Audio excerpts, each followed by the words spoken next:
À la COP26, la Commission économique pour l'Afrique des Nations Unies, UNECA, a annoncé le lancement d'un mécanisme de liquidité et de viabilité permettant d'offrir au gouvernement africain une structure de liquidité de même qualité que les standards internationaux. L'objectif est de répondre aux besoins spécifiques du continent en termes d'émissions souveraines sur le marché des obligations en euros. Il propose par ailleurs aux investisseurs privés internationaux souhaitant investir en Afrique des opportunités d'investissement diversifiées, en particulier dans le domaine des objectifs de développement durable. Dès lors qu'on a un projet intégré qui met sur la même table financiers, investisseurs, liquidités, banquiers, États, on parle là des dettes souveraines, on parle là de mettre à disposition des entreprises, des États, de la liquidité. Je veux dire que l'intérêt, c'est que c'est un projet de grande intégration. Et quand ce sont des banques spécialisées, le taux d'intérêt des emprunts est forcément travaillé, libellé à moindre coût. Donc c'est vraiment quelque chose de très intéressant. Selon la CEA,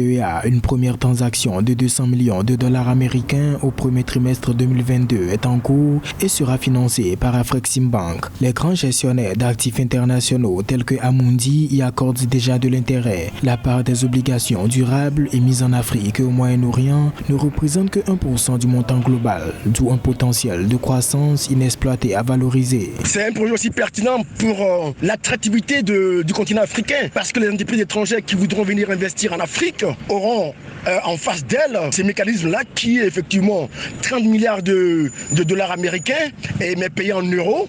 Ça montre effectivement une solidité, ça montre que effectivement l'Afrique compte, l'Afrique est le continent où on investit. Il faut savoir que effectivement les investissements dans le cadre du développement durable manquaient de financement, de liquidités. Là, c'est vraiment un soutien majeur dans ce domaine-là. Suite à sa première transaction financée par Afreximbank, le mécanisme de liquidité et de viabilité devrait lever 3 milliards de dollars américains en requérant le prêt de droits de tirage spéciaux de la part des pays développés.